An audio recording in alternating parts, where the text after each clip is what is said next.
Siddipet assembly నియోజకవర్గం incharge Congress నాయకుడు పూజల హరికృష్ణ అనారోగ్య పరిస్థితి బాగులేదని, ఆయన తొందరగా కోలుకోవాలని ఈరోజు సిద్దిపేట పంచముఖ హనుమాన్ గుడిలో పూజలు నిర్వహించిన కాంగ్రెస్ శ్రేణులు.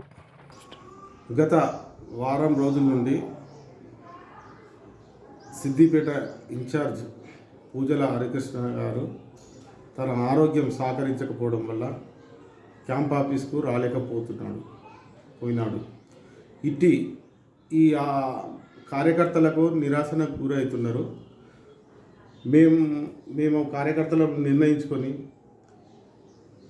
ఈ యొక్క పంచముఖి హనుమాన్ టెంపుల్కి వచ్చి హరికృష్ణ గారు మళ్ళీ ఆరోగ్యంగా కోలుకోవాలని, ఆ భగవంతుని ఆశీస్సులు మెండుగా ఉండాలని, ఆయన మళ్ళీ ప్రజాసేవలో రావాలని, అందరి కార్యకర్తలకు అన్ని సమస్యలు తీర్చాలని ఆ భగవంతుని కోరుతున్నాను.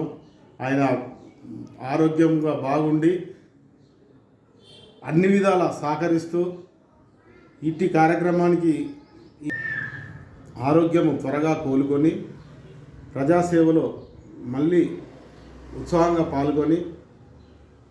పాల్గొనాలని ఆ దేవునికి ప్రార్థిస్తూ ఈ యొక్క కార్యక్రమానికి ఇచ్చేసిన దాస్ అంజయ్ గారు, సీనియర్ నాయకులు, ముద్దం లక్ష్మి గారు జిల్లా మహిళా అధ్యక్షురాలు, సతీష్ గారు జిల్లా నాయకులు మరియు కార్యకర్తలు ఈ యొక్క కార్యక్రమానికి హాజరైనందుకు వాళ్ళందరికీ కృతజ్ఞతలు. ఈ యొక్క కార్యక్రమం మంచి అందరి కార్యకర్త ఊర్లలో కూడా అన్న అభిమానులు ఎక్కడున్నా కానీ అందరూ ఆందోళన చెందొద్దు, ఆ దేవుని ప్రార్థించాలని కోరుతున్నాను.